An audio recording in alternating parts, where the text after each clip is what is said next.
우리가 살펴볼 재앙은 세 번째 재앙, 이 재앙입니다. 이 피와 개구리의 재앙을 경험한 바로는 두 손을 들 수밖에 없었습니다. 왕궁으로, 침실로, 침상 위까지, 그리고 그의 밥그릇 위에까지 침투해 들어오는 개구리는 너무나도 끔찍하고 감당할 수가 없었습니다. 그러자 바로는 두 손을 들고 모세에게 이렇게 항복하죠. 내가 이 백성을 보내리니 그들이 여호와께 제사를 드릴 것이니라. 가서 제사 드려도 좋다라고 허락을 하게 됐죠. 그제서야 모세는 이제 이 개구리를 치워줍니다. 정리해줍니다. 그 죽은 개구리들이 한데 모아놓으니 산을 이루고 그것이 썩어 냄새가 나는데, 이제 냄새가 가신 후에 바로의 마음이 숨을 쉴만 하니까 마음이 다시 완악함으로 돌아서게 됩니다. 화장실 갈 때의 마음과 나올 때의 마음이 다르다는 것처럼 바로의 마음은 금세 돌아서 버렸습니다. 그러자 하나님은 모세에게 명하여 곧바로 다음 재앙을 쏟아내게 하십니다. 티끌을 쳐서 이를 내게 하라, 이렇게 명령합니다. 자, 여기에서 우리가 지난주에 봤던 열 재앙의 도표 다시 한번 보시면, 경고와 함께 주어지는 재앙과 경고 없이 주어지는 재앙이 있었죠. 그리고 지역적으로는 애굽과 이스라엘에게 모두 내리는 재앙이 있는 반면 애굽에만 내리는 재앙이 또 따라온 것을 우리는 볼 수 있습니다.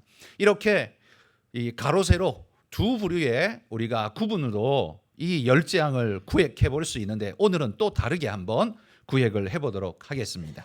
자, 첫 번째, 두 번째 피와 개구리의 재앙은 물에서부터 출발한 물의 재앙이라고 말할 수 있을 겁니다. 그러나 이 파리, 그리고 돌림병, 악성 종기, 이런 병들은 가축에 나고 땅에 있는 것들에 생기는 것이기에 이건 땅의 재앙이다라고 부를 만합니다. 그리고 우박, 메뚜기, 흑암, 이 메뚜기는 하늘을 새까맣게 뒤덮으며 날아오는 메뚜기를 생각해 보십시오. 그렇게 날아올 때 아마도 애굽 사람들은 기겁을 하면서 하늘의 재앙이라고 여길 수밖에 없었을 겁니다. 그래서 이 우박, 메뚜기, 흑암은 하늘의 재앙이라고 부를 수 있습니다. 물의 재앙이 땅의 재앙으로 번지더니만 그것이 하늘의 재앙까지 뻗어나가는 그 모습을 우리는 열 재앙에서 볼 수 있죠. 두 개는 물 재앙은 술사들이 어느 정도 흉내라도 냈지만 그 이후에는 흉내도 낼 수 없는 재앙이 되었습니다. 한마디로 오늘 이 재앙, 세 번째 이 재앙은 새로운 재앙의 스테이지로 들어가는 첫걸음인 거죠. 물의 재앙에서, 생명에 필수적인 도움을 주는 물의 재앙에서, 두 번째는 그들의 근본이 되는 땅, 그것을 흔들어 놓는 그 재앙이 지금 펼쳐지게 된 것입니다. 여러분, 바로가 서 있는 그 근본 땅을 흔들어 댄다면 그는 어떡할까요? 시편에 보면 이런 말씀이 있습니다. 시편 11편 3절 말씀, 우리 같이 한번 읽어봅시다. 터가 무너지면 의인이 무엇을 하랴? 터가 무너지면 의인이 어찌하랴? 여러분, 우리가 밟고 서 있는 이 땅도 터이지만요, 우리가 기초로 삼고 있는 바탕, 인식, 윤리, 기준, 기초 인식, 이런 것들이 우리의 터입니다. 그런데 이게 무너지면 우리는 살아도 산 목숨이 아니고 무너짐을 경험하게 되는 거죠. 하나님은요, 바로 이 바로가 믿고 있는 그의 세계, 근본이 되는 땅을 마치 흔들어대듯이 지금 이 재앙을 쏟고 계시는 겁니다. 그러나 여러분, 오늘 여기 믿음의 성도님들은 터가 무너지면 의인이 무엇을 하랴, 이 탄식, 여러분, 하나님은 여기에 우리에게 대비책도 주셨다는 것, 우리 말씀 고린도후서 5장 1절 한번 같이 읽어봅시다.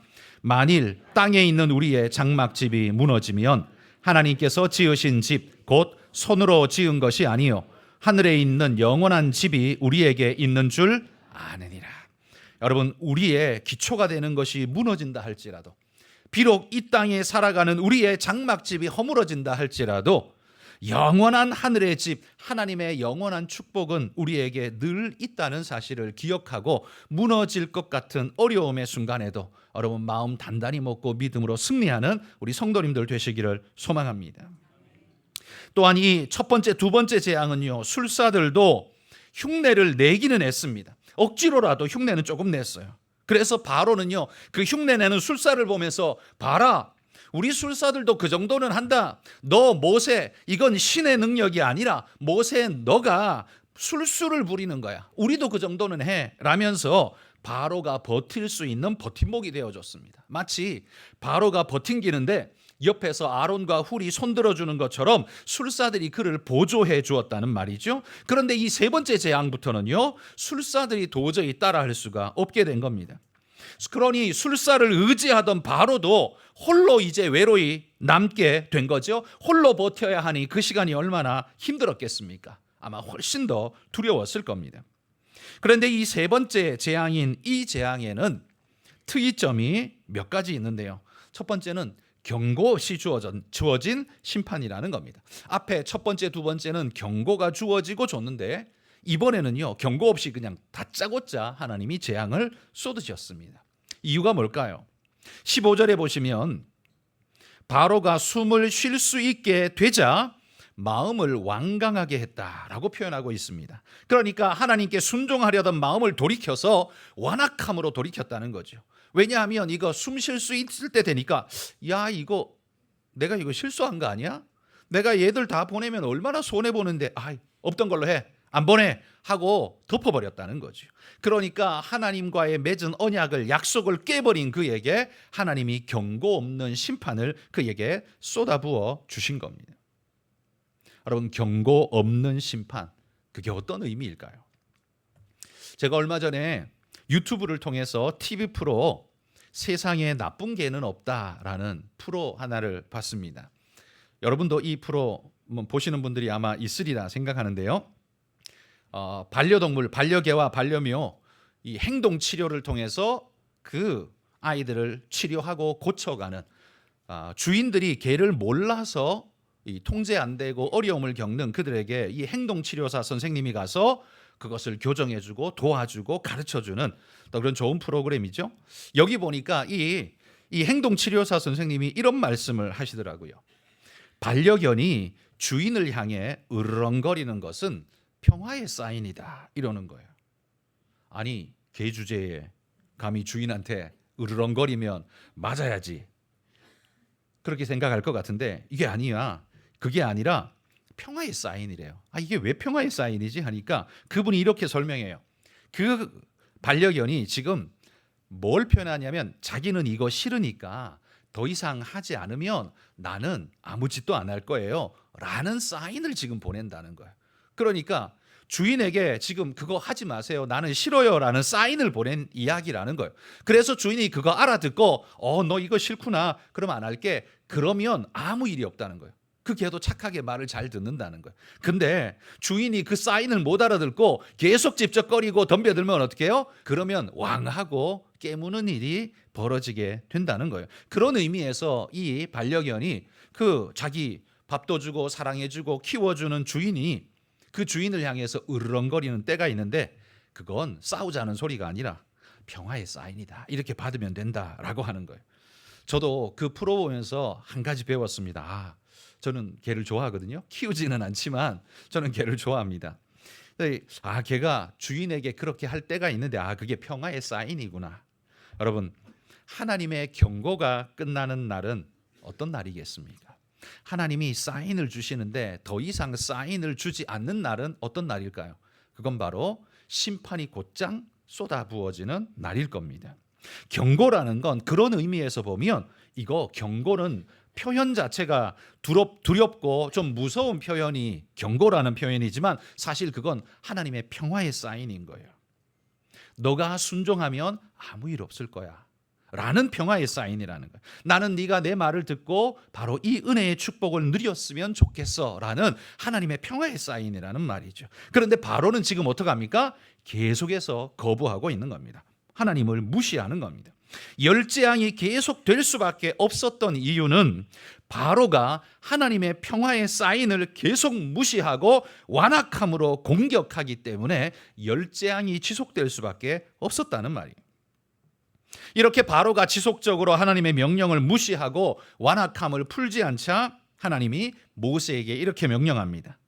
너는 아론에게 명령하기를 네 지팡이를 들어 땅에 티끌을 치라 하라.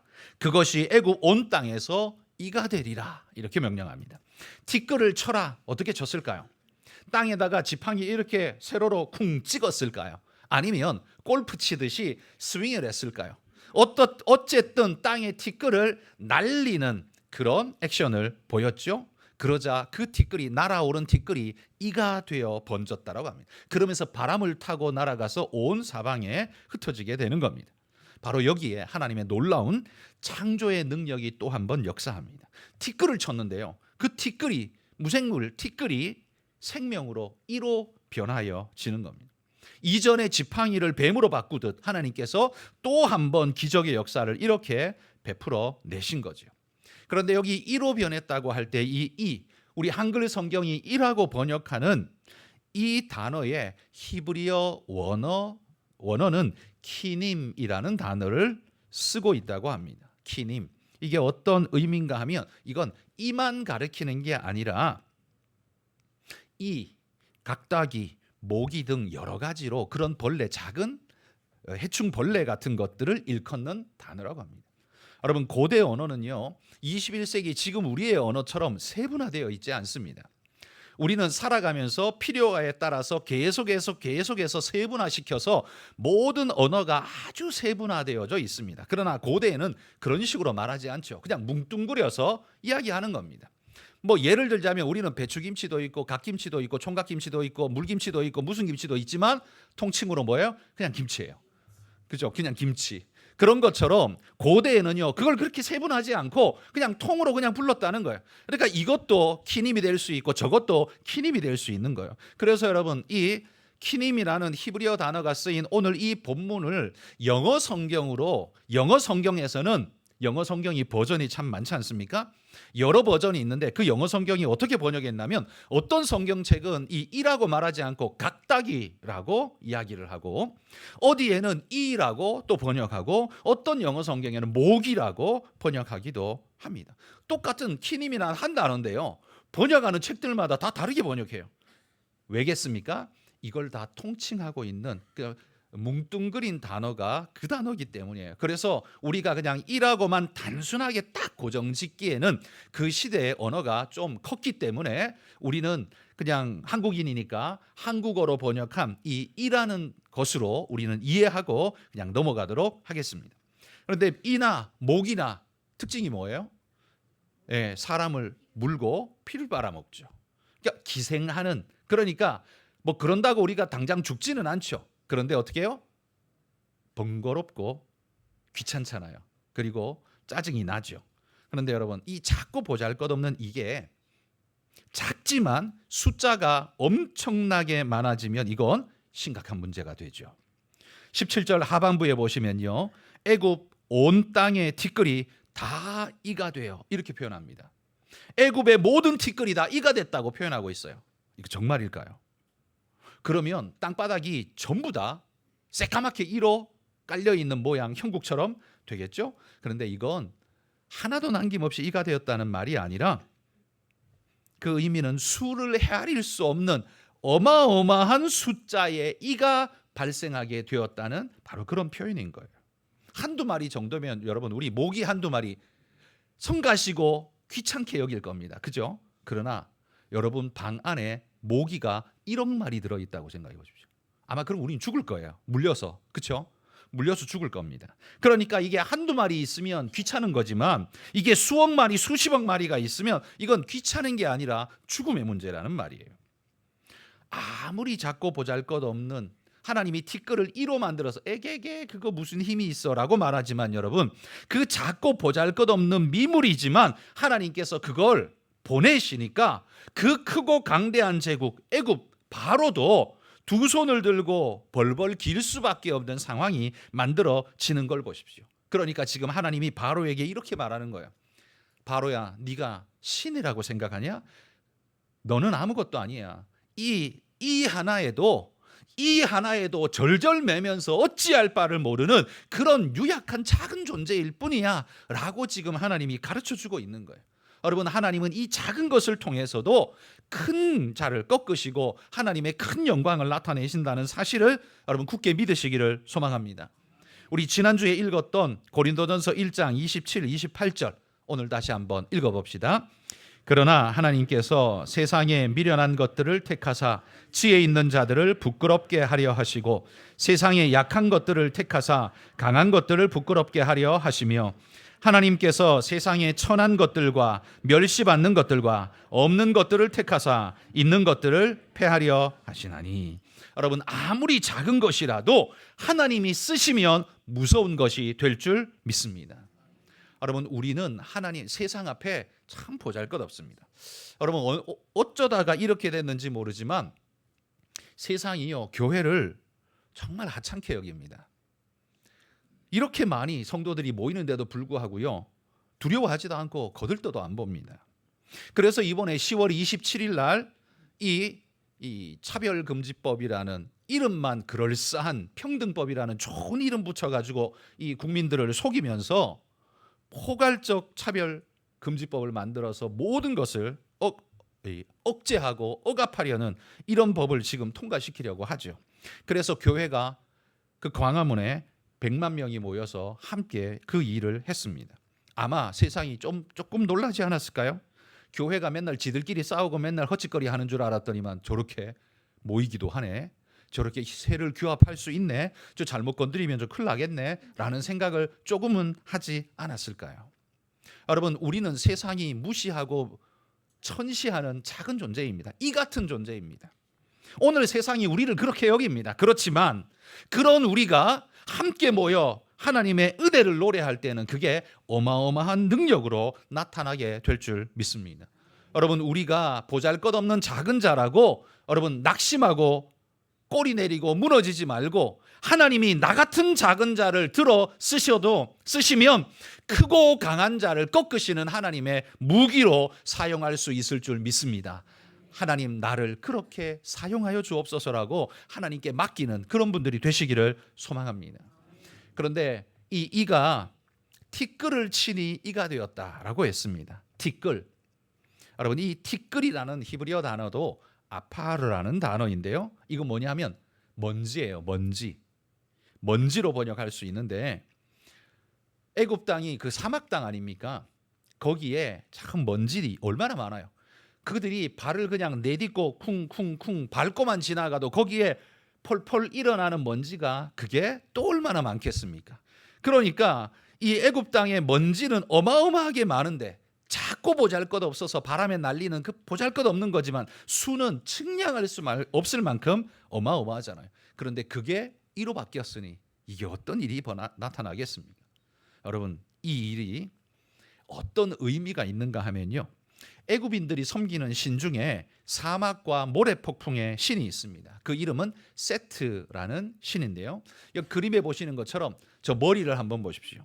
뭐같이 생겼어요? 머리가 뾰족한 게 좀 새처럼 생기지 않았나요? 저는 처음에 보고 까마귀 같아요. 새인 줄 알았어요. 새인 줄 알았는데, 근데 이 학자들이 이거는 그 조류가 아니라 이건 짐승인데 땅돼지 내지는 자칼, 아마 이런 동물일 것이다 라고 이야기를 해요. 그러면 이 신이 도대체 어떤 신이냐면요, 한마디로 말해 사막의 수호신이에요. 그래서 애굽인들 그 사람들이 그 사막을 횡단하고 건너다니면서 상인들이 장사하려면 애굽 건너다니고 그 지나다녀야 되잖아요. 그럴 때 사막과 광야를 지켜주는 신이 이 신이라고 믿었던 거예요. 이 신이 화를 내면 어떤 일이 일어날까요? 모래폭풍이 일어나는 거예요. 그 모래폭풍이 일어나면 모든 걸 가둬버리고 죽여버리는 끔찍한 일이 일어날 수 있죠. 강력한 신으로 그들은 그렇게 믿었다는 거예요. 그러니까 나일강을 통해서 생명을 주고 생명을 지키는 신, 그게 오시리스라면 그와 이 반대편에 있는 사막, 그 사막을 다스리는 신은 바로 이 세트라는 신이다라고 이야기해요. 그래서 피라미드 안에 문서가 하나 발견된 문서 속에 이런 글이 쓰여 있었다고 합니다. 파라오의 힘은 곧 세트의 힘이다. 파라오의 힘은 곧 세트 신의 힘이다라고 써야 있대요. 파라오가 세트와 같이 그런 힘의 역사, 반대로 또 세트는 파라오를 통해서 그 역사, 그 일들을 이루어간다. 이런 의미로 우리가 받을 수 있겠죠. 어쨌든 이 세트라는 신은 그 수많은 모래먼지들, 이게 그의 힘이에요. 그게 그의 무기예요. 그런데 여러분, 놀랍게도 하나님께서 사막과 모래 폭풍의 신이 부리는 그 모래, 티끌, 그 요소, 기본 요소들을 하나님이 치시자 그게 뭐로 바뀌어요? 이로 바뀌어 버렸다는 거예요. 이건 하나님께서 바로의 권능을 작고 보잘것없는 미물로 바꿔가지고 아무것도 할 수 없도록 만들어버린 그런 모양인 거예요. 여러분, 세트 신이 뭐 없는 신이지만 만약 그냥 있다 치고 세트가 자기가 모래 폭풍을 일으키며 힘을 발휘해야 할 그 티끌들이 전부 이로 바뀌어가지고 하나님 말씀 따라서 움직인다면 세트는 뭘 할 수 있어요? 아무것도 못하는 거예요. 그렇죠? 그러니까 지금 하나님이 너희가 세트라는 신을 믿냐? 모래 폭풍의 신을 믿어? 내가 그것을 무능하게 만들어주마 하고 아예 그 재료를 이로 다 바꿔버린 그런 현실이라는 겁니다. 이런 형국에 이 바로가 어떤 느낌이었겠습니까? 세트가 꼼짝할 수 없네라는 생각을 할 수밖에 없겠죠. 얼마나 두려웠을까요? 그런데 여러분, 이게 티끌을 가지고 이를 만들었다고 했습니다. 그런데 하나님이 티끌 가지고 이를 만드시기도 했지만 또 다른 것도 만들었어요. 혹시 뭘 만들었는지 아시는 분 계십니까? 우리 창세기 2장 7절 같이 읽어봅시다. 여호와 하나님이 땅에 흙으로 사람을 지으시고 생기를 그 코에 불어 넣으시니 사람이 생명이 되니라. 자, 일부러 제가 영어 성경을 같이 써놨는데요. 영어 성경에 보면 흙으로라고 우리는 써놨지만 그게 영어 성경으로는 이 dust라고 해서 이게 뭐예요? 이게 먼지, 티끌이에요. 그러니까 이 단어는 흙으로라는 이 단어는 티끌을 침에 이가 되었다라고 할 때 그 티끌과 여기 흙으로 사람을 지었다고 하는 흙과 이 흙과 같은 단어라는 거예요. 근데 우리는 번역할 때 하나는 티끌로 번역하고 하나는 흙으로 번역을 했다는 말입니다. 그러니까 여러분, 하나님께서 인간을 만드신 재료도요, 사실은 티끌이라는 거예요. 먼지로 아주 고운 먼지를 가지고 만드셨다는 거예요. 아무것도 아닌 이 티끌을 가지고 인간을 만드시고는 그 코에 생기를 불어넣어서 생명이 되게 하셨습니다. 인간이 되게 하셨어요. 가장 작고 가장 흔하고 가장 보잘것없는 그 티끌을 가지고 하나님께서 이 땅 하나님의 대리자로서 가장 위대하고 가장 큰 존재로 인간을 만들어 주셨다라는 얘기예요. 가장 작은 걸 가지고 가장 큰 거를 하나님이 만드셨다라는 말이에요. 여러분, 정말 작고 보잘것없는 티끌 가지고도 하나님이 그렇게 위대한 자를 만들어내실 수 있다면 나같이 무능하고 무지하고 연약한 존재를 들어서 하나님의 큰 역사 하나님이 하시고자 하면 얼마든지 이루실 줄 믿습니다. 그런데 여러분, 이렇게 한번 생각해 보십시오. 만약에 하나님께서 티끌을 모아가지고 인간을 빚었어요. 그런데 생기를 불어넣지 않았어요. 그럼 그건 뭐가 될까요? 그렇죠. 그냥 흙덩어리겠죠, 그냥. 그게 흙덩어리겠죠. 그거 단단하게 만들면 그건 돌덩어리가 되는 것이고, 한마디로 말해 하나님이 빚기만 하고 생기를 불어넣지 않았으면 그건 그냥 흙덩어리에 지나지 않을 겁니다. 그렇죠? 여러분, 이걸 뒤집어서 한번 생각해 봅시다. 오늘 이 시대를 살고 있는 인간이 하나님을 믿지 않고 하나님을 거부하고 하나님과 무관하게 살며 그 은혜를 거절한다면 그 존재는 무엇과 같으냐면 티끌 덩어리에 지나지 않는다는 말이죠. 그건 인간이 아니라 그냥 티끌 덩어리 같은 의미가 될 수밖에 없다는 거예요. 왜? 하나님으로 생기를 받아 의미 있는 존재, 하나님의 대리자의 존재가 아니라 그냥 한마디로 티끌 덩어리에 지나지 않는 존재밖에 안 된다는 말이에요. 그런데 또 세 번째 이 재앙이 재미난 것은요, 티끌로 이를 만들었죠. 그런데 창세기 2장에는 티끌로 사람을 만들었어요. 그 사람 중에 지금 바로도 포함되죠. 그죠? 그런데 지금 이 티끌을 쳐서 티끌인 바로를 하나님이 벌하고 계신 것을 보십시오. 하나님이 티끌로 사람을 만들었지만 그 인생이 하나님의 뜻하는 말씀대로 제대로 살지 않으니까 하나님이 또 어떻게 해요? 다른 티끌을 쳐서 그 티끌, 바로라는 티끌을 하나님이 보라고 계신 것을 보십시오. 바로가 자기가 크고 대단하고 위대하다고 말하지만 티끌에 이렇게 무너질 줄 그가 상상이나 했겠습니까? 자기는 힘이 있다, 돈이 있다, 권력이 있다, 뭐 있다, 큰 소리 빵빵 치는데 정작 자기는 지금요 티끌 하나에 무너지고 있는 정말 보잘것없는 존재가 돼버린 거예요. 이게 오늘 메시지라는 말입니다. 그러면 여러분, 제가 여러분께 이렇게 질문을 드립니다. 여러분은 티끌 덩어리로 사시겠습니까? 아니면 생명으로 하나님이 복 주시는 존재로 사시겠습니까? 예, 여러분, 티끌에다가 거기다가 뭐 금칠 해본들 그 뭐예요? 그 티끌이지. 티끌에다가 뭘 껍데기를 잘 씌워본들 그 여전히 껍데기 티끌일 뿐이지 아무 의미가 없어요. 하나님이 생명 주시지 않으면 거기에는 아무런 능력도 일어나지 않는다는 겁니다.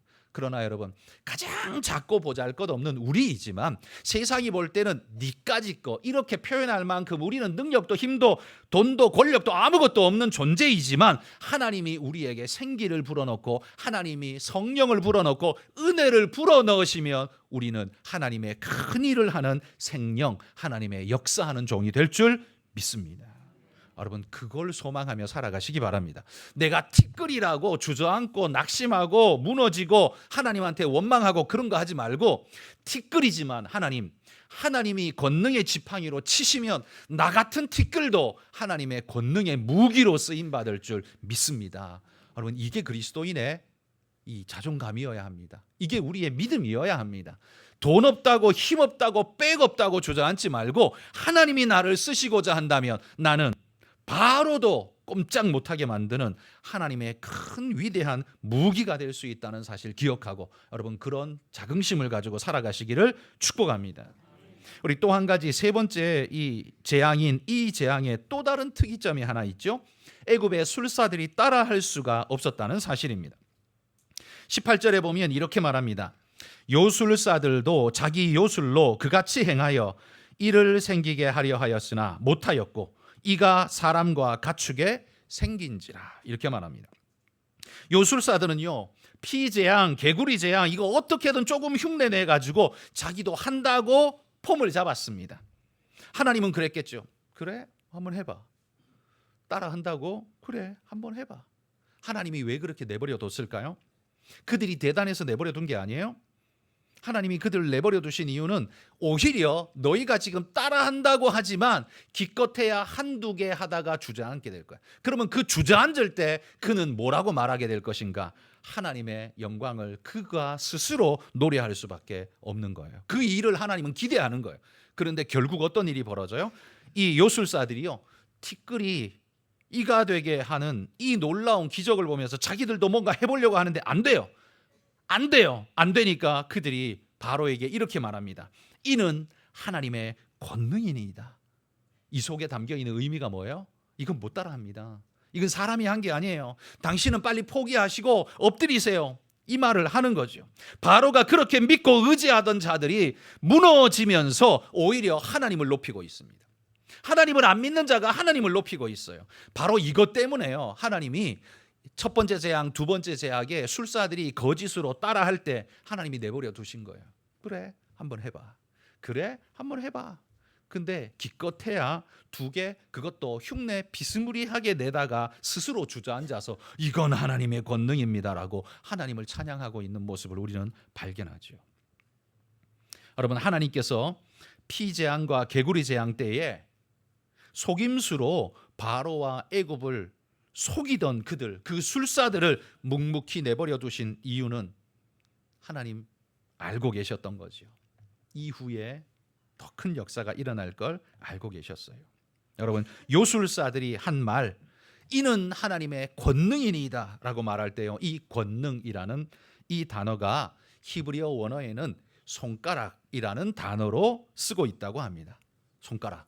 아니, 그러면 이거 해석하면 이런 거잖아요. 이는 하나님의 손가락입니다. 이 소리가 되는 거죠. 여러분, 요술사들은요 애굽 전체를 호령하는 술수로, 그 술법으로 바로까지도 미혹하는 존재였지만 정작 그런 존재가 하나님의 손가락 하나 감당 못해서 완전히 무너진 존재가 될 수밖에 없었다. 바로 이 사실을 이야기합니다. 여러분, 하나님 손가락 하나만 나타나도요, 그 제국의 거대한 지배자라고 말하는 술사들도 벌벌 떨면서 얼지할 수 없는 존재가 될 수밖에 없는 것. 그래서 하나님의 손가락은 권능이에요. 여러분의 인생 속에도 하나님의 손가락이 여러분의 인생에 함께 하시고 나타나시기를 축복합니다. 여러분, 성경에 보면 하나님의 손가락이 나타나는 게 두 번 있습니다. 첫 번째는요, 십계명 돌판에 하나님이 글자, 그 십계명을 새기실 때 손가락으로 쓰셨다라고 말합니다. 자, 여러분, 자막에도 나올 텐데요. 그런데 성경책 있으신 분은 자기 성경책을 꼭 펴보십시오. 출애굽기 31장 18절. 자, 성경책 없는 분은 자막 읽으시면 되고요. 성경책이 있는 분은 성경책을 꼭 펴보시기를 바랍니다. 다음 뭐가 있기 때문에 제가 펴라고 하는 거예요. 볼 게 있으니까. 자, 펴보시고 31장 18절입니다. 자, 우리 같이 한번 읽어봅시다. 여호와께서 시내산 위에서 모세에게 이르시기를 마치신 때에 증거판 둘을 모세에게 주시니 이는 돌판이요 하나님이 친히 쓰신 것이냐. 자, 여기 하나님이 친히 쓰신 것이니라. 이 친히라는 단어 앞에 2라는 숫자가 붙어 있죠. 여기는 안 붙어 있어요. 여러분 성경책에 보세요. 친이라는 말 앞에 2라고 조그맣게 숫자가 붙어 있어요. 없는 성경도 있습니다. 근데 있는 성경이 더 많을 거예요. 2라고 붙어 있으면 그 각주 번호인데요. 그 페이지 제일 밑에 내려가시면 2라는 숫자 옆에 뭐라고 쓰여 있어요? 손가락으로 쓰여 있어요. 그렇죠? 그러니까 하나님이 친히 쓰신 것이라, 이 말은 하나님이 손가락으로 쓰신 것이라 그 의미라는 겁니다. 그러니까 여기에 하나님의 손가락이 첫 번째 한번 등장합니다. 그런데 하나님의 손가락이 진짜 극적으로 등장하는 두 번째 사건이 또 있습니다. 자, 이거는 이제 자막 보시면 돼요. 다니엘서 5장 5절 읽어봅시다. 그때에 사람의 손가락들이 나타나서 왕궁 촛대 맞은편 석회벽에 글자를 쓰는데 왕이 그 글자 쓰는 손가락을 본지라. 이 왕이 누구냐면 벨사살 왕입니다. 그러니까 바벨론 제국의 황제예요. 황제, 큰 왕.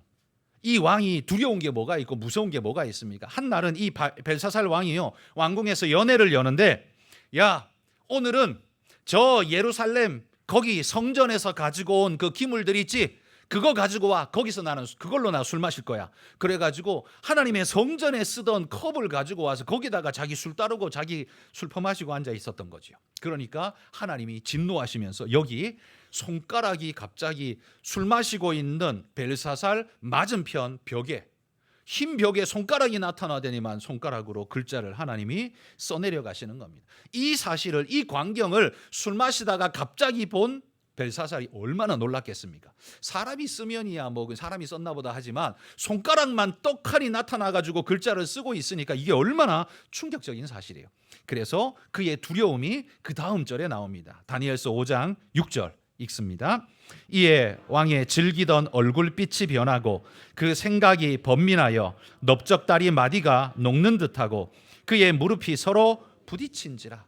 이 구절이 보면 벨사살이 얼마나 두려워했는지 느껴지죠. 얼굴빛이 변했대요. 어떻게 변했을까요? 아마 새하얗게 창백하게 변해버렸을 겁니다. 머리 생각이 번민한데요. 두려움이 그를 지배한 거죠. 넓적다리 마디가 녹는 듯해서 서 있을 수가 없고 자꾸 주저앉게 됩니다. 그런데 그 무릎은 서로 부딪히고 벌벌벌 떨고 있는 거죠. 무릎이 서로 부딪히며 떨고 있는 이 광경 모습, 이게 왕의 모습이라고는 할 수 없는 정말 부끄러운 모습이죠. 이 얼마나 두려웠으면 이럴까요? 여러분, 그 당시에 바벨론은요, 지금 미국보다 훨씬 더 강한 나라였습니다. 그러니까 대적자가 없었어요. 지금 미국은 그래도 뭐 러시아도 있고 중국도 있고 여기 대적자가 있잖아요. 그런데 그 당시에 바벨론은요, 대적자가 없어요. 굉장히 강한 유아독존의 그런 나라였습니다. 그런데 그 왕이, 그 나라의 왕이 이렇게 벌벌벌 떨게 만드는 게 뭐 때문이라고요? 하나님의 손가락 하나.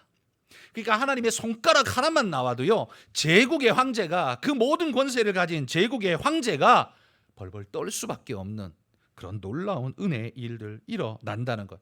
여러분, 사람들이, 인생들이 하나님을 만나보지 못했으니까 큰 소리 칩니다. 하나님 있으면 나와보라 그래. 이런 건방진 소리를 하죠. 나오면 진짜 기절초풍하고 죽을 텐데. 하나님의 손가락만 봐도 이 난리를 치는데 하나님이 나타나면 그냥 죽을 수밖에 없겠죠. 여러분, 하나님의 권능은 우리가 무엇으로 설명해도 설명 불가한 그 이상의 어마어마한 권능이라는 사실을 믿으시기를 축복합니다. 여러분, 애굽의 열 재앙은요, 그 목적이 뭐냐 하면 우리는 애굽에서 떠나는 것이 그 목적이라고 알고 있습니다. 물론 열 재앙의 목적은 출애굽이 목적이긴 합니다. 그러나 그건 저는 부수적인 목적이라고 생각합니다. 메인 목적이 따로 있는 거예요. 그 메인 목적은 뭐냐 하면 애굽이든 이스라엘이든 모든 만민이 하나님의 하나님 되심을 알도록 하는 것, 하나님이 누군지를 분명하게 깨닫도록 하는 것, 이게 바로 출애굽기 열 재앙의 목적이라는 말이에요. 여러분, 우리가 선교의 목적은 뭡니까? 그들로 믿어 구원 얻게 하는 것. 우리는 선교의 목적을 이렇게 삼습니다. 그런데 그 목적은요, 지극히 그 사람 입장에서의 목적이에요. 그 사람이 예수 믿고 구원 얻도록 하는 것, 그 사람 입장에서요, 구원. 근데요, 선교의 목적은 그거보다 더 커요, 사실은. 그러니까 그 사람 입장이 아니라 하나님 입장에서의 선교의 목적은 뭘까요? 그건 바로 하나님의 하나님 되심을 나타내는 것입니다. 바로 그 하나님을 모르는 지역에, 하나님을 모르는 사람들에게, 하나님을 모르는 역사 속에 하나님이 임재하사 하나님이 누구신가를 깨닫게 함으로써 그들이 하나님을 알고 예배하게 하는 것. 그러니까 어떻게 보면 선교의 목적이 그들의 구원이라고 말하는 건 부수적인 부차적인 목적이고, 진짜 목적은 하나님을 알게 하는, 하나님의 영광이 드러나는 것, 하나님의 하나님 되심을 나타내는 것, 이게 바로 선교의 진짜 목적이라는 말이에요. 여러분, 손가락 하나만 나타나도 하나님의 권능이 온 세계를 뒤덮을 줄 믿습니다. 여러분, 우리 예전에 즐겨봤던, 요즘에 보시는지 모르겠지만 그 무협 영화에 보면 아주 극단의 고수가 손가락만 튕겨도 막 미사일이 날아가는 것처럼 막 다 쓰러져 버리는 거 보셨죠? 여러분, 이게 이름이 뭔 줄 아십니까? 이게 그 탄지신공이라고 합니다. 손가락을 튕겨서 탄지, 신적인 공력이 나가는 거예요. 손가락만 튕겨도 그냥 총알이 나간 것보다 더 센 힘이 팍 발휘되잖아요. 이걸 탄지신공이라고 합니다. 나도 이런 거 좀 해보면 사람들이 좀 말을 잘 들을 것 같은데, 그죠? 근데 여러분, 이거는 다 뻥이잖아요. 거짓말이잖아요. 근데 여러분, 하나님의 탄지신공에는 누가 견딜 수 있겠습니까? 하나님은 손가락 튕기지도 않고 손가락 보여주기만 해도 다 그냥 쓰러질 수밖에 없는, 여러분, 그분이 우리 아버지 하나님이신 줄 믿으시기 바랍니다. 여러분, 오늘 말씀 정리합니다. 우리는 먼지입니다. 티끌입니다. 그래서 세상도 무시합니다. 아무것도 아닙니다. 내가 봐도 능력이 없습니다. 그런데 여러분, 하나님이 그 티끌 같은 우리를 쓰시고자 하고 당신의 권능의 지팡이로 딱 치는 순간 뭐가 돼요? 하나님의 무기가 돼요. 바로도 쩔쩔매는 이 무서운 무기가 된다는 거예요. 여러분, 하나님이 우리를 쓰시면 우리는 하나님의 무기가 될 수 있다는 거 기억하고, 여러분, 그렇게 믿음으로 이 땅 당당하게 살아가시는 하나님의 일꾼 되시기를 축복합니다.